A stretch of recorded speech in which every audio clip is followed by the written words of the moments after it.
الحمدللہ وکفیٰ والسلام علی عبادہ الذین اصطفیٰ۔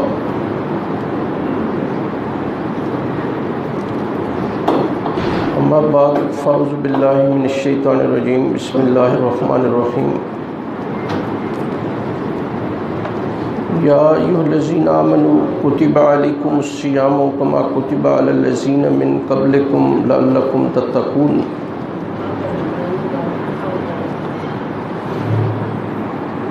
صدق اللہ العظیم۔ رب اشرح لی صدری ویسر لی امری واحلل عقدۃ من لسانی یفقہوا قولی۔ میرے قابل احترام بھائیو اور عزیزو،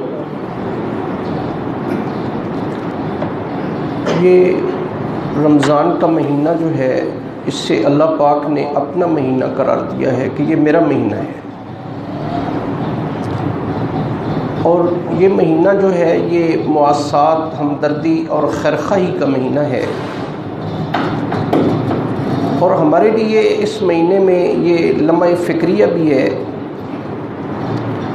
کہ جنہیں اللہ پاک نے رزق بڑے افراط میں دیا ہے، زیادہ دیا ہے، کہ وہ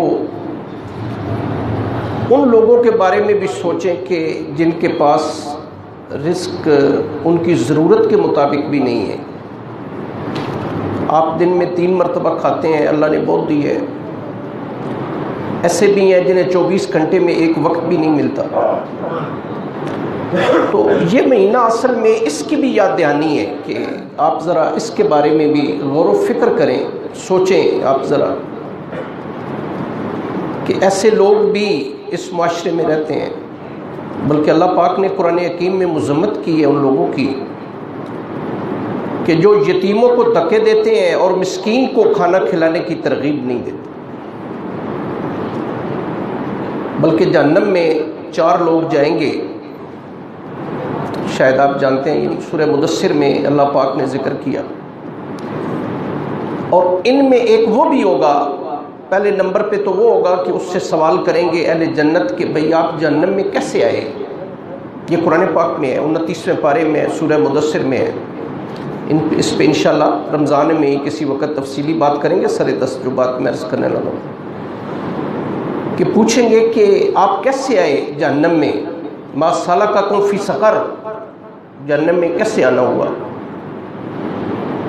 سب سے پہلی چیز جو ہے وہ کہیں گے کہ لم نکو من المصلین، نماز نہیں پڑھتے تھے، اللہ نے جہنم بھیج دی ہے۔ یہ قرآن پاک میں سورہ مدثر میں کہ جنت والے ایک دوسرے سے مذاکرہ کر رہے ہوں گے کہ یار یہ کیوں آئے ہیں، یہ لوگ جہنم میں کیوں ہیں؟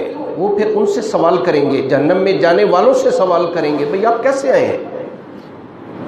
جیسے ہوتا ہے نا کسی جیل میں آپ قیدی سے پوچھتے ہیں جناب آپ کا کیا جرم ہے، وہ کہتا ہے، کوئی کہتا ہے 302 ہے، کوئی کہتا ہے جی 307 ہے، کوئی کچھ کہتا ہے۔ سب سے پہلا ایلیگیشن جو ہوگا وہ ہوگا کہ، اور وہ خود اقرار کریں گے کہ لم نکو من المصلین، نماز بھی نہیں پڑھتے تھے، اور اگلی بات ہوگی کہ ہم مسکین کو کھانا بھی نہیں کھلاتے تھے۔ تو یہ مہینہ جو ہے اصل میں یہ ہمدردی اور خیرخواہی کا مہینہ ہے کہ اللہ تبارک و تعالیٰ آپ کے بھوکا پیاسا رہنے کے تو محتاج نہیں ہے، سچی بات یہ ہے۔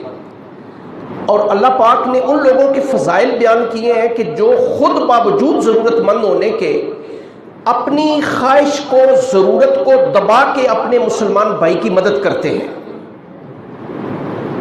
وَيُطْعِمُونَ الطَّعَامَ عَلَىٰ حُبِّهِ مِسْكِينًا وَيَتِيمًا وَأَسِيرًا، وہ یتیم کو، قیدی کو، مسکین کو، محتاج کو اگر دروازے پہ آ جائے تو کھانا کھلاتے ہیں۔ یہ قرآن میں اللہ فرماتا ہے۔ وہ بعض ہمارے مفسرین نے لکھا ہے کہ حسنین کریمین بیمار ہو گئے، حضرت امام حسن اور امام حسین رضی اللہ تعالیٰ، تو فاطمہ الزہرا رضی اللہ تعالیٰ عنہ اور حضرت علی رضی اللہ تعالیٰ عنہ نے کچھ روزے جو ہیں نا وہ رکھے، بھئی اللہ تعالیٰ انہیں صحت عطا فرما دے ہمارے بچوں۔ تو شام جب روزہ افطاری کا وقت تھا تو ایک سائل آ گیا اور اس نے سوال کر دیا۔ اب سارا دن کا بندہ بھوکا ہو اور عرب میں روزہ رکھنا خاصا مشکل کام ہے۔ حضرت علی رضی اللہ تعالیٰ عنہ نے اپنی روٹی اٹھا کے اسے دے دی، اور اس کا یہ مطلب ہرگز نہیں ہے کہ متبادل کوئی اور کھانے کا انتظام تھا، نہیں تھا، اور روٹی نہیں تھی۔ اگلے دن پھر اسی طرح آپ نے بغیر اس کے کھانے کے جو ہے وہ روزہ رکھ لیا۔ اگلی شام پھر ایک سائل نے آ کے سوال کر دیا، آپ نے پھر اپنی وہ روٹی اٹھا کے اس سائل کو دے دی۔ اصل میں یہ باتیں صرف سننے والی نہیں، اصل تو اللہ پاک آپ کو مجھے عمل کی توفیق دے، سچی بات یہ ہے، اصل بات تو عمل ہے۔ ہاں، کہہ دینا بھی بڑا آسان ہوتا ہے، سن لینا بھی بڑا آسان ہوتا ہے۔ نبی کریم صلی اللہ علیہ وسلم کا ارشاد گرامی ہے، کچھ مال کے بارے میں آج بات کریں گے کہ اللہ کیا چاہتے ہیں ہم سے، نبی صلی اللہ علیہ وسلم کے کیا فرامین ہیں۔ نبی کریم صلی اللہ علیہ وسلم کا ارشاد گرامی ہے کہ حقیقی راحت اگر آپ چاہتے ہیں، لیکن ہر بندہ سکون کا متلاشی ہے، ہر بندہ سکون چاہتا ہے، تو رسول اللہ فرماتے ہیں کہ حقیقی سکون چاہتے ہیں اور راحت چاہتے ہیں، آپ ایسے کریں کہ مالی اعتبار سے جو آپ سے کم ہے اسے دیکھیں۔ اللہ نے آپ کو بہت بڑا گھر دیا ہے، تو آپ دیکھیں ذرا مجھ سے جو کم تر ہے، بہت تنخواہ لیتے ہیں، آپ ذرا انہیں دیکھیں جو کلاس 4 کے ملازم ہیں۔ اگر آپ کلرک ہیں تو آپ کسی مزدور کو دیکھ لیں کہ جو بیچارہ دیہڑی لیتا ہے، 5-6 بچے ہیں، کیسے گزارا ہوتا ہوگا۔ مالی اعتبار سے اپنے سے کم کو دیکھیں اور پھر اللہ کا شکر ادا کریں، نمبر 1۔ اور دینی اعتبار سے اپنے سے اوپر کو دیکھیں اور اللہ سے توفیق طلب کریں۔ یہ بات جو میں نے کی ہے ذرا اس پہ توجہ کرنی ہے آپ نے، یہ ایسے ہی نہیں میں نے کہہ دی بات، یہ آپ کے نبی صلی اللہ علیہ وسلم کا فرمان ہے، اور نبی صلی اللہ علیہ وسلم فرماتے ہیں کہ حقیقی راحت اور آرام چاہتے ہیں تو بس یہ 2 چیزوں کا اہتمام کر لیں، اپنے سے کم تر کو دیکھیں، اللہ کا شکر ادا کریں، اور اپنے سے دین کے اعتبار سے اوپر والے کو دیکھیں۔ آپ 5 وقت نماز پڑھتے ہیں، ایک اس بندے کو دیکھیں کہ جو الحمدللہ بابین بھی پڑھتا ہے، چاشت پڑھتا ہے، تہجد پڑھتا ہے، اشراق پڑھتا ہے، 5 نمازیں یہ پڑھتا ہے، قرآن کی تلاوت کثرت سے کرتا ہے، تو آپ اللہ پاک سے توفیق طلب کریں کہ یا اللہ مجھے بھی توفیق عطا فرمائے تاکہ میں بھی اپنے اس بھائی جیسا ہو جاؤں۔ حقیقی راحت اس میں ہے۔ پھر نبی کریم صلی اللہ علیہ وسلم کا ایک ارشاد گرامی ہے، سنیں، آپ نے فرمایا کہ اگر تو اس حال میں صبح کرے، یعنی صبح ہو تو دیکھے، نمبر 1 کہ جس چھت کے نیچے تو سویا ہے تو اس کا مالک ہے، یعنی اللہ نے تجھے گھر دیا ہو، نمبر 1۔ نبی کریم صلی اللہ علیہ وسلم کا ارشاد ہے کہ تو نے اس حال میں صبح کی کہ اپنے گھر کے چھت کے نیچے، یہ تیرا گھر ہے، نمبر 1۔ نمبر 2، اللہ پاک نے تجھے صحت اور عافیت عطا فرمائی، تو بیمار نہیں ہے۔ اور تیسری چیز یہ ہے کہ اگر ایک دن کا کھانا تیرے گھر میں ہے، سنگل 1، ایک دن، ایک مہینہ نہیں، ایک سال نہیں، ایک دن، اگر یہ 3 چیزیں اللہ پاک نے تمہیں عطا فرما دی تو نبی صلی اللہ علیہ وسلم نے فرمایا گویا پوری دنیا پورے اسباب کے ساتھ اللہ پاک نے تمہیں عطا فرما دی، تو اس دنیا کا بادشاہ ہے۔ اندازہ لگا لیں آپ، یہ آپ کے نبی صلی اللہ علیہ وسلم کا فرمان ہے۔ نبی کریم صلی اللہ علیہ وسلم کا ارشاد گرامی ہے کہ اگر 2 بھوکے بھیڑیے بھیڑوں یا بکریوں کے گلے میں چھوڑ دیے جائیں، قسم کھا کے فرمایا کہ وہ اتنا نقصان نہیں کریں گے۔ اگر 2 بھوکے بھیڑیے اگر بکریوں یا بھیڑوں کے گلے میں چھوڑ دیے جائیں، اتنا نقصان نہیں کریں گے جتنا مال کی محبت تیرے دین میں نقصان کرتی ہے۔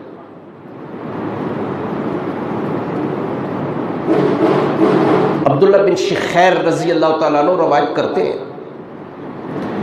کہ نبی کریم صلی اللہ علیہ وسلم نے، ہم گئے، نبی کریم صلی اللہ علیہ وسلم تشریف رکھتے تھے تو آپ قرآن حکیم کی ایک سورت کی تلاوت فرما رہے تھے، اور قرآن کی یہ سورت جو ہے یہ 30ویں پارے کے اواخر میں موجود ہے، اور یہ ہے الہاکم التکاثر حتی زرتم المقابر کلا سوف تعلمون ثم کلا سوف تعلمون کلا لو تعلمون علم الیقین. 30ویں پارے میں آپ جانتے ہیں یہ صورت ہے، اور اس کا مفہوم ہے کہ تمہیں کثرت مال اور کثرت اولاد نے غفلت میں رکھا یہاں تک کہ تم قبروں میں جا پہنچے. کوئی بات نہیں، پتہ چل جائے گا انشاءاللہ، جلدی پتہ چل جائے گا. یہ اللہ تعالیٰ قرآن حکیم میں اس صورت میں عبداللہ بن شیخ خیر کہتے ہیں کہ ہم گئے تو رسول اللہ یہ صورت پڑھ رہے تھے اور ساتھ ہی فرما رہے تھے کہ بندہ کہتا ہے مال مال میرا مال میرا مال، کون سا تیرا مال؟ نبی کریم صلی اللہ علیہ وسلم فرماتے ہیں کون سا تیرا مال؟ تیرا مال وہ ہے جو تو نے کھا کے ضائع کر دیا یا پہن کے بوسیدہ کر دیا یا پھر اپنے ہاتھوں سے صدقہ دے کے آگے بھیج دیا. اس کے علاوہ تیرا کچھ بھی نہیں ہے. جو تو چھوڑ مرے گا اس کے وارث تیرے گھر والے ہوں گے، اس کے علاوہ تو تیرے پاس ہے ہی کچھ نہیں. تو حقیقت یہ ہے میرے بھائیو عزیزو کہ مال فی نفس ہی بری چیز نہیں ہے، یہ بات ذہن میں رکھیں. ہاں، مال کے بغیر تو گزارا نہیں ہے، لیکن اللہ پاک سے میں پڑھ رہا تھا، ایک بڑے ہمارے عالم ہیں، صوفی بزرگ بھی ہیں، وہ فرماتے ہیں کہ اللہ پاک سے ہمیشہ برکت مانگیں، کثرت نہ مانگیں. برکت مانگیں، ہو سکتا ہے کہ آپ کی ضرورت اللہ تھوڑی سے پورا کر دے. اگر کثرت مانگیں گے تو ہو سکتا ہے کثرت سے آپ کی وہ ضرورت پوری نہ ہو سکے. اللہ سے ہمیشہ برکت مانگیں، اللہ پاک سے کثرت نہ مانگیں. وہ مولانا روم نے ایک بڑی خوبصورت سی مثال لکھی ہے، سننے والی ذرا سنیں. فرماتے ہیں کہ ایک انسان کی مثال، چونکہ ہم پچھلے 2-3 دنوں سے انسان کے بارے میں بات کر رہے ہیں کہ اس کائنات کا دولہ ہے انسان. یہ ساری کائنات، یہ زمین آسمان، سورج چاند ستارے سیارے، رات دن، مال مویشی، پہاڑ دریا سمندر جنگل بیابان، سارا کچھ اللہ پاک نے انسان کے لیے پیدا کیا. اللہ کو تو ضرورت ہی نہیں تھی ان چیزوں کی. اللہ تو اس وقت بھی تھے، کچھ بھی نہیں تھا، آسمان بھی نہیں تھا، زمین بھی نہیں تھی، یہ سورج چاند کچھ بھی نہیں تھا. اللہ اس وقت بھی تھے. دا ٹائم ول کم انشاءاللہ، ایک وقت ایسا آئے گا کہ یہ چیزیں پھر بھی نہیں ہوں گی، ختم ہو جائیں گی. آسمان چر جائے گا، یہ سورج لپیٹ دیا جائے گا، چاند اور سورج اکٹھے کر کے سمندر میں پھینک دیے جائیں گے. ایک دن ایسا آنے والا ہے اور وہ قیامت کا دن ہے. اللہ کی ذات اس دن بھی ہو. اللہ کی ذات ہمیشہ سے اور ہمیشہ رہے گی. کل من علیہ فان ویبقی وجہ ربک ذو الجلال والاکرام. ایک ذات ایسی ہے جو ہمیشہ سے اور ہمیشہ رہے گی، باقی ساری دنیا کو فنا ہے، ساری دنیا چلی. کل نفس ذائقۃ الموت، کل من علیہ فان ویبقی وجہ ربک ذو الجلال والاکرام. بات جو میں عرض کرنے لگا تھا کہ مولانا روم لکھتے ہیں کہ انسان کی مثال ایک، یہ سننے والی ہے مثال، یہ سنیں گے فائدہ ہوگا انشاءاللہ. فرماتے ہیں کہ انسان کی مثال کشتی کی مثال ہے اور دنیا کی مثال پانی کی مثال ہے. اب کشتی اور پانی دونوں ایک دوسرے کے لیے ناگزیر ہیں، لازم و ملزوم ہے. کشتی خشکی میں تو نہیں چلتی، پانی میں چلتی. خوبصورت مثال ہے، ذرا سنیں گے توجہ سے، انشاءاللہ فائدہ بھی ہوگا، سمجھ بھی آئے گی. کہتے ہیں کہ کشتی پانی دونوں ایک دوسرے کے لیے لازم ہے، لازم و ملزوم ہے، ناگزیر ہے، ضروری ہے. یہ پانی اگر کشتی کے نیچے رہے گا تو کشتی چلے گی. اگر یہ پانی کشتی کے اندر آ گیا کشتی ڈوب جائے گی. ایک لحاظ سے کشتی کی زندگی ہے پانی. پانی نیچے رہے گا کشتی چلے گی، پانی اندر آ جائے گا کشتی ڈوب جائے گی. اب ہمارے لیے جیسا میں نے عرض کیا نا کہ دنیا ہمارے لیے ضروری ہے. اب دولت نہ ہو تو نہ ہم کھا سکتے ہیں، نہ پی سکتے ہیں، نہ لباس پہن سکتے ہیں، نہ گھر بنا سکتے ہیں، نہ سواری لے سکتے ہیں. بچے ماشاءاللہ بڑے لائق ہیں، کالج یونیورسٹی میں بچوں کو داخل کرانا ہے. دولت پیسہ ناگزیر ہے، ضروری ہے، یہ تو ہماری ضروریات زندگی میں سے ہے، اس کے علاوہ تو گزارا ہی نہیں. اگر یہ دولت آپ کے یمین و یسار دائیں بائیں ہو کوئی حرج نہیں، بے شک جتنی دولت بھی ہو، اگر دولت کے آنے جانے کے ذرائع ٹھیک ہیں، حلال ہیں، بے شک آپ کروڑوں اربوں کے مالک ہو، اللہ کو کوئی اعتراض نہیں ہے اس پہ. رسول اللہ کے صحابہ بڑے امیر تھے. بات جو میں عرض کرنے لگا ہوں پانی کشتی کے نیچے رہے گا کشتی چلے گی، پانی اندر آ جائے گا کشتی ڈوب جائے گی۔ دولت آپ کے آگے پیچھے رہے گی کوئی حرج نہیں، دولت دل میں داخل ہو جائے گی دل کی کشتی ڈوب جائے گی۔ That's all.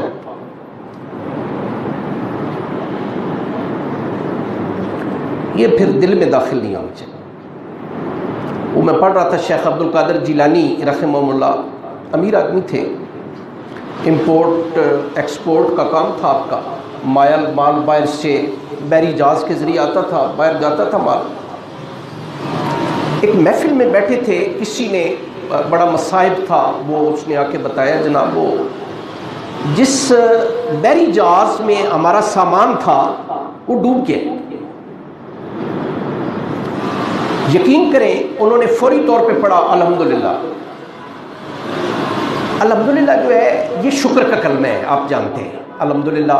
آپ مجھ سے پوچھتے ہیں جی کیسی طبیعت ہے، بچے کیسے؟ میں الحمدللہ جی اللہ کا کروڑ احسان ہے الحمدللہ۔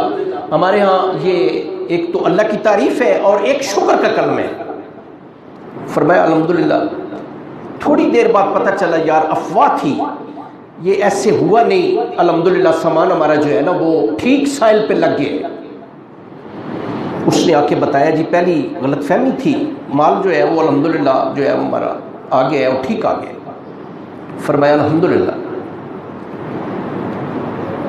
جو بیٹھے تھے لوگ انہوں نے سوال کیا کہ سمجھ نہیں آئی کہ پہلے پتہ چلا ڈوب گیا ہے الحمدللہ، پتہ چلا کہ الحمدللہ سارا سامان آ گیا ہے، پھر آپ نے الحمدللہ۔ فرمایا کہ میں نے جب پہلی بار سنا تو میں نے دل میں جھانکا، ذرہ برابر افسوس نہیں ہوا کہ اللہ کا مال تھا اللہ نے لے لیا۔ جب دوبارہ پتہ چلا کہ جناب وہ تو سامان خیریت سے پہنچ گئے، اس پہ اللہ کا شکر ادا کیا کہ حلال کا مال تھا، اللہ پاک نے اسے جو ہے ساحل پہ پہنچا۔ تو میرے بھائیو عزیزو اصل چیز یہ ہے کہ بندہ یہ سمجھے یہ میرا نہیں۔ آج ہم سمجھتے ہیں جی میرا مال ہے، میرا میرا میرا۔ اللہ پاک نے قرآن حکیم کے ابتدا میں کبھی دیکھیں نا آپ، الف لام میم ذالک الکتاب لا ریب فیہ ھدی للمتقین الذین یؤمنون بالغیب ویقیمون الصلاۃ۔ اگلی بات اللہ نے کیا فرمائی؟ ومما رزقناہم ینفقون۔ اللہ پاک نے فرمایا جو رزق ہم نے دیا ہے ہم نے اس میں سے خرچ کرتے ہیں، یہ آپ کا نہیں ہے، ہمیں بتا دیا اللہ پاک نے۔ یہ ہماری غلط فہمی اللہ نے دور فرما دی کہ جناب آپ کا نہیں ہے، یہ میرا ہے، یہ میرا ہے، امانتاً دیا ہے میں نے آپ کو اور میں نے اس کا حساب لینا ہے، یہ ذہن میں رکھنا ہے۔ اللہ فرماتے ہیں میرے بندے وہ ہیں، ضمناً بات سے بات نکلتی ہے، ضمناً عرض کروں، اللہ فرماتے ہیں والذین اذا انفقوا لم یسرفوا ولم یقتروا وکان بین ذلک قواما۔ میرے بندے وہ ہیں، یہ بات سننے والی پوری معاشیات اللہ پاک نے اس آیت میں بیان فرماتی۔ اللہ فرماتے ہیں میرے بندے وہ ہیں جہاں پہ خرچ کرنے کا موقع آتا ہے ضرور خرچ کرتے ہیں، اور اللہ فرماتے ہیں جہاں پہ کنجوسی کرنے کا موقع آتا ہے ضرور کنجوسی کرتے ہیں۔ ہم کیا کرتے ہیں جی بیٹے کی شادی ہے جی، ایک ہی بیٹا ہے، تو کوئی کمی کبھی بھی ناراض نہ ہو جائے۔ ناک کا مسئلہ ہے، حالانکہ ناک میں کہتا ہوں اگر فٹ لمبی ہو تب بھی کٹنے سے نہیں رہتی، سچی بات یہ ہے۔ ہاں ناک جتنی بھی لمبی ہو، حالانکہ سو کالڈ ہم بڑے مذہبی لوگ ہیں جی، بڑے تہجد گزار اور بڑے 5 وقت کے نمازی اور مسجدیں بنانے والے، یا ایمانداری سے کبھی دیکھیں اللہ نے قرآن میں ایک بات فرمائی یا ایھا الذین آمنوا لا تقدموا بین یدی اللہ ورسولہ۔ ایمان والو زندگی میں کبھی ایسا موقع نہ آئے کہ آپ اللہ اور اللہ کے رسول سے آگے بڑھ جائیں۔ اس کا کیا مطلب ہے؟ اس کا مطلب یہ ہے کہ جناب آپ کا دکھ کا موقع ہو، سکھ کا موقع ہو، غمی ہو، خوشی ہو، بیٹے کی شادی ہو، باپ فوت ہو جائے، یعنی کوئی بھی موقع ہو، آپ دیکھیں میرے محمد رسول اللہ کا فرمان کیا ہے۔ سچی بات یہ ہے، فرمان کیا ہے، نبی صلی اللہ علیہ وسلم کا عمل کیا ہے۔ اگر تو محبت ہے نبی صلی اللہ علیہ وسلم سے، ورنہ ہم جھوٹے ہیں، ہم دعوے غلط بیانی کرتے ہیں۔ اصل جو بات میں عرض کرنے لگا تھا، کتنے ایسے لوگ ہیں ماشاءاللہ، سارے برادری والے لوگ بیٹھے ہیں، ہم بیٹھتے ہیں، ہم کہتے ہیں جی وہ بیٹے کی شادی ہے، مشورہ دیں نا جی کیسے پھر یہ ہم نے کھانا وغیرہ کمی یہ کیسے ہم نے کھانا شانا دینا ہے، کہ ناک کا مسئلہ ہے، برادری کا مسئلہ ہے۔ یار کبھی کسی نے یہ بھی کہا ہے کہ شادی ایسے کرنی ہے کہ اللہ اور اللہ کا رسول راضی ہو جائے، جیسے میرے نبی کا حکم ہے، جیسے میرے نبی کا فرمان ہے، جیسے میری نبی. کیا ہماری بیٹیاں زینب، رقیہ، ام کلثوم، فاطمہ الزہرا رضی اللہ تعالیٰ عنہ سے زیادہ معزز ہیں؟ کبھی بھی نہیں. یہ صرف کہہ دینا کافی نہیں ہے. سچی بات یہ ہے ہمیں اس طرف ایک دو قدم آگے بڑھانے چاہیے، پھر آپ دیکھیں گے کہ اللہ تبارک و تعالیٰ کی مدد جو ہے وہ کیسے آتی ہے. تو بات میں عرض کر رہا تھا کہ یہ مہینہ یہ ہمدردی اور خیرخواہی کا بھی مہینہ ہے. ذرا اپنے جو پڑوس میں ہے، آپ کے دسترخوان پہ کتنے کھانے موجود ہیں، اور ہو سکتا ہے کہ اس کے گھر میں سارا دن اس نے روزہ رکھا ہے، سارا دن مزدوری کی ہے، اور اس کے پاس پچھلے دن کی روٹی بھی نہ ہو. اور ہو سکتا ہے ایسے کئی لوگ. اللہ تبارک و تعالیٰ کو ہمارا بھوکا پیاسا رہنے کی ضرورت نہیں ہے. اور اللہ قرآن میں ایک بات فرماتے ہیں، خوبصورت بات ہے، سنیں. دوسرا پارہ ہے، غالباً 15واں یا 16واں رکوع ہے. آیت کے الفاظ ہیں، اللہ فرماتے ہیں من ذا الذی یقرض اللہ قرضا حسنا. بھائی کون بندہ ہے آپ میں سے جو اللہ کو قرض دے؟ قرض تو ہمیشہ وہ بندہ لیتا ہے جو ضرورت مند ہو، لیکن اللہ فرما رہے ہیں کہ آپ میں کون بندہ ہے جو قرض دے، اللہ کو قرض دے. اللہ جب یہ آیت اللہ نے نازل فرمائی تو یہود مدینہ نے مذاق کیا، اللہ کا مذاق بھی کیا، قرآن کا مذاق بھی کیا، جناب محمد رسول اللہ کا مذاق بھی کیا. کہنے لگے محمد تمہارا اللہ محتاج ہے؟ اللہ مجھے معاف فرمائے، اللہ معاف، تمہارا اللہ فقیر ہے؟ تمہارا اللہ بھیک مانگتا ہے؟ اللہ اعوذ باللہ، اللہ مجھے معاف فرمائے. اللہ نے یہ بات قرآن میں فرمائی ہے جو بات میں عرض کر رہا ہوں، یہ میری بات نہیں. پہلے تو اللہ نے یہ فرما دیا نا کہ کون بندہ ہے جو مجھے قرض دے، پھر جب مذاق کیا گیا تو پھر اللہ نے اس مذاق کا جواب قرآن میں دیا. دیکھنا چاہیے، چوتھا پارہ 10واں رکوع ہے، پہلی آیت. اللہ فرماتے ہیں لقد سمع اللہ قول الذین قالوا ان اللہ فقیر ونحن اغنیاء سنکتب ما قالوا. اللہ فرماتے ہیں میں نے بات سن لی ہے ان لوگوں کی جو کہہ رہے ہیں نا کہ اللہ فقیر ہے اور ہم غنی ہیں، ہم تمنگر ہیں، اللہ ہم سے مانگتا ہے. اللہ فرماتے ہیں جیسے ہوتا ہے نا منہ پہ ہاتھ پھیر، اللہ فرماتے ہیں میں نے یہ بات لکھ لی ہے اپنے پاس. کل یہ قیامت کے دن آئیں گے، میں پوچھوں گا بھئی آج بتاؤ کون تمنگر ہے اور کون بھکاری ہے اور کون فقیر ہے اور کون مانگتا ہے اور کون دیتا ہے. اس آیت کا شان نزول سننے والا ہے. سنیں، میں عرض کروں آپ سے، بعض مفسرین نے لکھا ہے کہ ایک یتیم بچہ تھا مدینہ طیبہ میں، اور بچہ یتیم وہی ہوتا ہے کہ جس کی اوائل عمری میں، صغر سنی میں، بلوغت سے پہلے والد فوت ہو جائے. اب ملک صاحب یا میں کہیں بھی ہم یتیم ہیں، نہیں ایسے. ہاں، بچہ ہو، چھوٹا ہو، اوائل عمری میں، بلوغت سے پہلے والد فوت ہو جائے، وہ بچہ یتیم ہے. ایک یتیم تھا.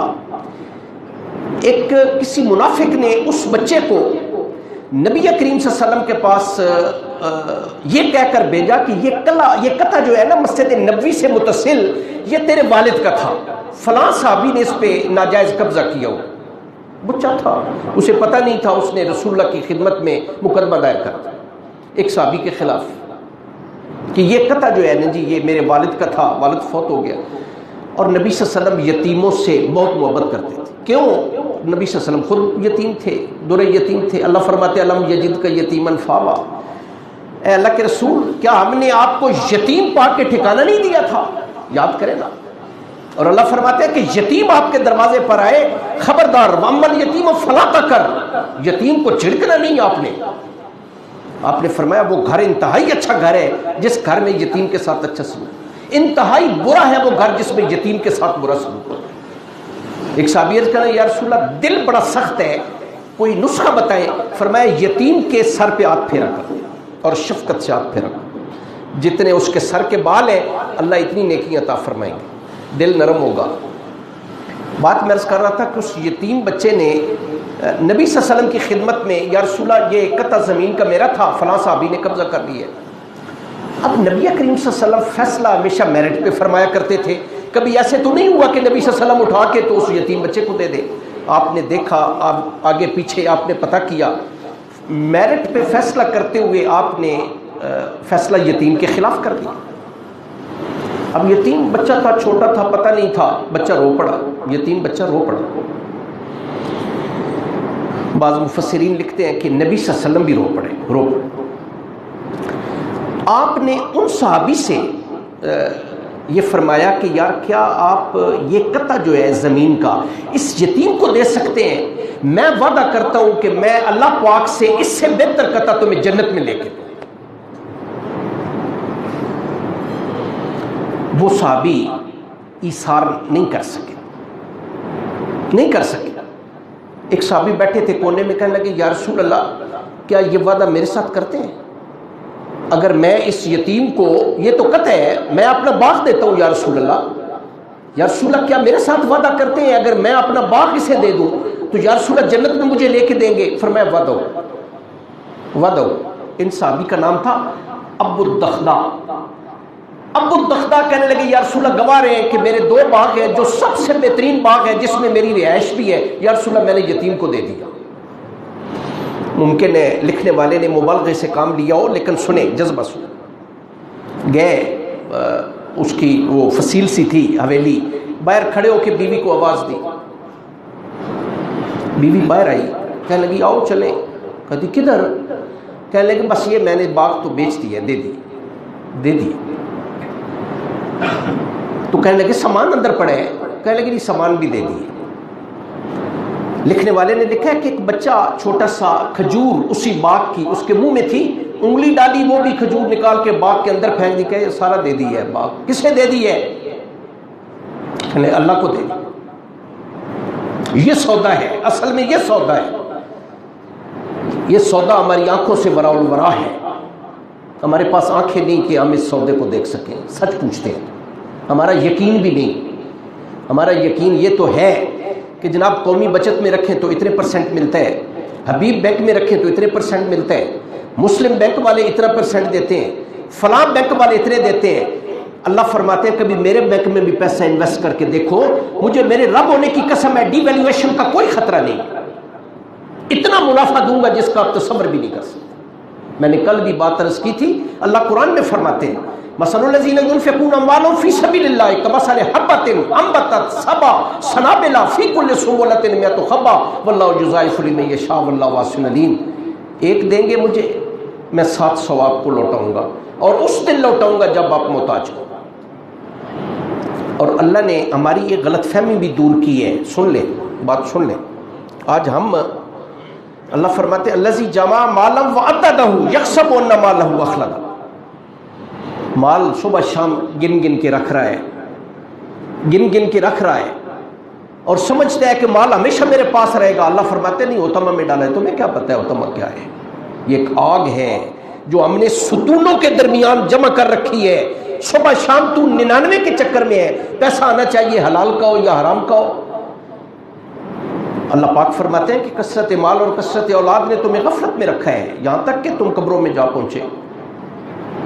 تو اللہ فرماتے ہیں میرے بینک میں بھی پیسہ انویسٹ کر کے دیکھو. آج تو ڈالرز کی صورت میں، پاؤنڈز کی صورت میں، ین کی صورت میں، مارک کی صورت میں، ریالز کی صورت میں تو سمجھتا ہے پیسہ ڈی ویلیویٹ نہیں ہوگا. میرے بینک میں کبھی پیسہ انویسٹ کر کے، لیکن اگر آپ ناراض نہ ہو بمائے میرے، ہمارا یقین ہی نہیں. یہ یقین تو ہے کہ 10% مل رہا ہے جی ادھر، اور کیا نام دیتے ہیں جی؟ منافع کا نام دیتے ہیں. سود، جسے قرآن سود کہتے ہیں، ربا کہتے ہیں. یعنی ہم سمجھتے ہیں کہ بظاہر سود سے پیسہ بڑھ رہا ہے. اللہ فرماتے ہیں قرآن میں، قرآن کے الفاظ سنیں، اللہ فرماتے ہیں یمحق اللہ الربا ویربی الصدقات. بظاہر آپ کا مال سود سے بڑھ رہا ہے، اللہ کے نزدیک گھٹ رہا ہے. بظاہر زکوٰۃ، صدقہ، خیرات سے آپ کا پیسہ کم ہو رہا ہے، میرے نزدیک وہ بڑھ رہا ہے. اور کتنا بڑھ رہا ہے آپ تصور نہیں کر سکتے. نبی صلی اللہ علیہ وسلم کی ایک حدیث سن لیں. نبی کریم صلی اللہ علیہ وسلم فرماتے ہیں کہ اگر کسی بندے نے ایک کھجور کی گٹھلی، اب کھجور آپ نے کھا لی ہے، گٹھلی آپ نے ضائع کرنی ہے، اگر آپ نے اللہ کی رضا کے لیے کسی ضرورت مند کو کھجور کی گٹھلی دے دی اور اللہ پاک اسے اود پہاڑ سے بھی بڑھا دے گا. اگر اود پہاڑ اللہ سونا بنا دے اور آپ دکھاوے کے لیے اور ریاکاری کے لیے سارا کا سارا خرچ کر دیں، خدا کی قسم ذرے کے برابر بھی آپ کو اللہ کے اجر نہیں ملے گا. اخلاص کتنا ہے وہ تو ہمارے پاس ہے ہی نہیں. سچی بات یہ ہے. قیامت کا دن ہوگا، اللہ تبارک و تعالیٰ ایک بندے سے فرمائیں گے، یہ حدیث قدسی فرمائیں گے کہ بھئی میں بھوکا تھا، تیرے دروازے پہ آیا، سوال کیا، تو نے مجھے کھانا نہیں کھلایا.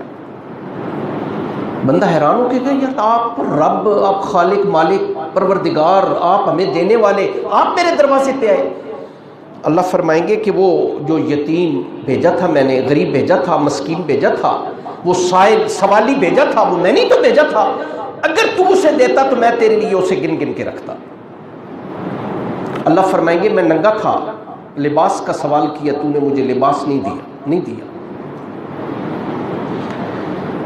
نبی کریم صلی اللہ علیہ وسلم کا ارشاد گرامی ہے، آپ فرماتے ہیں کہ اود پہاڑ کبھی اللہ سونا بنا دے نا میرے لیے، یہ حدیث ہے نبی صلی اللہ علیہ وسلم، اود پہاڑ سونا بنا دے، میں 3 راتوں کے آنے سے پہلے سارا اود پہاڑ اللہ کی راہ میں تقسیم کر. بیرین فتح ہوا، نام سنے آپ نے، ملک ہے بیرین فتح ہوا. اتنا مال غنیمت آیا مدینہ طیبہ میں کہ رسول اللہ صلی اللہ علیہ وسلم نے، بات سنیں، میں ایک آدھی بات اور عرض کرتا ہوں، بات ختم کرتا ہوں. رسول اللہ صلی اللہ علیہ وسلم نے جھولیاں بھر کے دیں، جو سائلین، سوالی یا اپنا محتاج یا غریب یا کوئی لوگ آئے، انہیں نبی صلی اللہ علیہ وسلم نے جھولیاں بھر کے. شام کو گھر تشریف لائے، عائشہ صدیقہ رضی اللہ تعالیٰ عنہ سے پوچھا کہ گھر میں کوئی چیز کھانے کی، یہ آپ سمجھتے ہیں شاید کس سے کہانیاں، یہ کس سے کہانیاں نہیں، یہ سچی باتیں ہیں جو میں آپ سے عرض کر رہا ہوں، یا قرآن کی باتیں ہیں یا حدیث کی باتیں ہیں. نبی کریم صلی اللہ علیہ وسلم نے پوچھا گھر میں کوئی چیز ہے؟ کہنے لگی عائشہ صدیقہ رضی اللہ تعالیٰ عنہ کہ نہیں، اور ساتھ ہی کہنے لگی کہ یا رسول اللہ میں نے سنا ہے کہ آج تو آپ نے جھولیاں بھر کے محتاجوں کو دی ہیں، تو یا رسول اللہ کچھ گھر بھی بھیج دیتے، آپ کو پتہ نہیں تھا کہ گھر میں تو کوئی شے ہے نہیں. جواب سنیں، رسول اللہ نے فرمایا عائشہ خدا کی قسم میں گھر یاد ہی نہیں تھا، مجھے گھر یاد نہیں تھا. کوئی میرے جیسا ہوتا، آپ جیسے ہوتے، پہلے گھر بیچ دے، جو کوئی باقی بچ گیا ہے وہ پھر غربا میں تقسیم کر دیتے. قربانی کے گوشت کا دیکھتے نہیں ہیں، فریج پہلے بھر کے تو اس کے بعد جو بچ جاتا ہے وہ حاتم طائی کی قبر پہ لات مار کے کسی غریب کو دے دیتے ہیں. یہ باتیں سنے نہیں، اور یہ تفرن تباہ کی باتیں بھی نہیں ہیں. یہ باتیں ذرا دل پہ ہاتھ رکھ کے سوچیں ہمارا عمل کیا ہے، اصل عمل کیا ہونا چاہیے. آخری بات سنیں اور بڑی خوبصورت بات عرض کر کے میں بات ختم کرتا ہوں. رسول اللہ کی رحلت ہو گئی، آپ اس دنیا سے تشریف لے کے مدینہ طیبہ میں اور عرب میں ایک قحط پڑا. ابو بکر صدیق کا زمانہ تھا رضی اللہ تعالیٰ عنہ. اب مدینہ طیبہ کے لوگ جو ہے وہ ابو بکر صدیق رضی اللہ تعالیٰ عنہ کے پاس آئے، آپ خلیفۃ الرسول ہیں ہمارے، تو ہمارے کوئی رزق کا بندوبست کرے نا آپ، کوئی اناج وغیرہ کا یا ان چیزوں کا. ابو بکر صدیق رضی اللہ تعالیٰ عنہ بڑے انسان تھے، اللہ نے بڑی دانائی، بڑی حکمت، نبی صلی اللہ علیہ وسلم کے یار غار تھے. سوچ کے کہنے لگے کہ اللہ تعالیٰ شاید کل تک کوئی بندوبست فرما دیں گے. لوگ چلے گئے، کوئی آرگو نہیں کیا، کوئی آگے سے پوچھا نہیں جی کیسے بندوبست ہوگا، چلے گئے. ابو بکر صدیق نے کہہ دیا لہذا کل انشاءاللہ بندوبست ہو جائے. ابو بکر صدیق رضی اللہ تعالیٰ عنہ کو پتا تھا کہ عثمان رضی اللہ تعالیٰ عنہ کا سامان غلے کی صورت میں ملک شام سے کل مدینہ پہنچ جائے گا انشاءاللہ. اگلے دن 1000 اونٹوں پہ لدا ہوا سامان غلہ مدینہ پہنچ گیا. سب سے پہلے ابو بکر صدیق ملے رضی اللہ تعالیٰ عنہ حضرت عثمان کو اور بتایا کہ آپ کے نبی کی امت جو ہے یہ بھوکی ہے، کھانے کے لیے کوئی چیز ہے نہیں، تو یہ غلہ جو ہے یہ آپ نے کسی اور کو نہیں آپ بڑے تاجر تھے، بہت بڑے تاجر تھے، مدینہ کے 2 امیر ترین لوگ تھے، ایک عثمان غنی رضی اللہ تعالیٰ عنہ، عبد الرحمن بن عوف رضی اللہ تعالیٰ عنہ، ان کی بات انشاءاللہ نیکسٹ جو ہمارا درس ہوگا اس میں عرض کروں گا۔ حضرت عثمان کی بات سنیں۔ اب مدینہ کے تجار کو پتہ چلا، جو مدینہ کے تاجر تھے یا مضافات کے تاجر تھے، کہ عثمان کا سامان آیا ہے، غلہ آیا ہے 1000 اونٹوں۔ سارے دوڑتے ہوئے آئے جناب کہ میں غلہ خرید لوں، کسی نے کہا میں غلہ خرید لوں۔ وہ تاجر اکٹھے ہوتے چلے گئے، کہا کہ عثمان ہم تو غلہ لینے کے لیے آئے ہیں، آپ اپنا جائز پروفٹ لیں اور ہمیں غلہ دیں۔ فرمایا یار میں تو اصل غلہ بیچ چکا ہوں۔ اصرار بڑھتا گیا، ڈبل لے لیں، ٹرپل لے لیں، غلہ مل نہیں رہا، مہربانی کریں جتنا مرضی ہے منافع لے لیں۔ انہوں نے کہا یار آپ اتنا منافع مجھے نہیں دے سکتے جتنا مجھے منافع مل گیا ہے۔ انہوں نے کہا پہلے تو یہ بتائیں کہ بیچا کس کے ہاتھ ہے؟ فرمانے لگے اللہ کے ہاتھ بیچ دی، اور جتنا پروفٹ میرے اللہ نے دیے اس کا تم تصور بھی نہیں کر سکتے۔ اور اللہ یہی بات قرآن میں فرماتے ہیں کہ من ذا الذی یقرض اللہ، آپ میں کون بندہ ہے جو اللہ کو قرض دے؟ اللہ۔ اور اللہ فرماتے ہیں وَلَا تُبْطِلُوا صَدَقَاتِكُمْ بِالْمَنِّ وَالْعَذَا، خبردار یہ جو آپ صدقات دیتے ہیں، خیرات دیتے ہیں، کسی پر احسان جتلا کے اور اسے تنگ کر کے اسے ضائع نہ کر دینا۔ آپ اور میں کیا کرتے ہیں؟ ملک صاحب یا میں 5 سال سوٹ پہنے، کسی غریب بیچارے محتاج کو دیے، جب بھی سامنے آئے گا اچھا یہ وہی سوٹ ہے جو میں نے آپ کو پچھلے سال دیا تھا، تاکہ اس کا ہاتھ بیچارے کا ماتھے پہ چلا جائے، جناب آپ ہی میرے اند آتے ہیں، آپ ہی نے مجھے دیے ہیں۔ اللہ کو کیا ضرورت ہے؟ یہ آپ اللہ کو دے رہے ہیں، آپ اللہ کو دے رہے ہیں۔ کیا آپ اپنے لیے پسند کرتے ہیں وہ چیز جو آپ کسی غریب کو دے رہے ہیں؟ کہ آپ کا بیٹا یتیم ہو جائے، وہ کسی دروازے پر جائے، اسے ایسی ردی چیز دی جائے جو ردی چیز آپ اللہ کے راہ میں دے رہے ہیں؟ خدا کی قسم کل قیامت کے دن اللہ ہمارے منہ پہ مار کے کہے گا لے جا اس چیز کو، کیا میں اللہ ہی رہ گیا تھا ان چیزوں کے لیے؟ باقی گزارشات انشاءاللہ نیکسٹ۔ اللہ آپ کو مجھے مل کی توفیق دے۔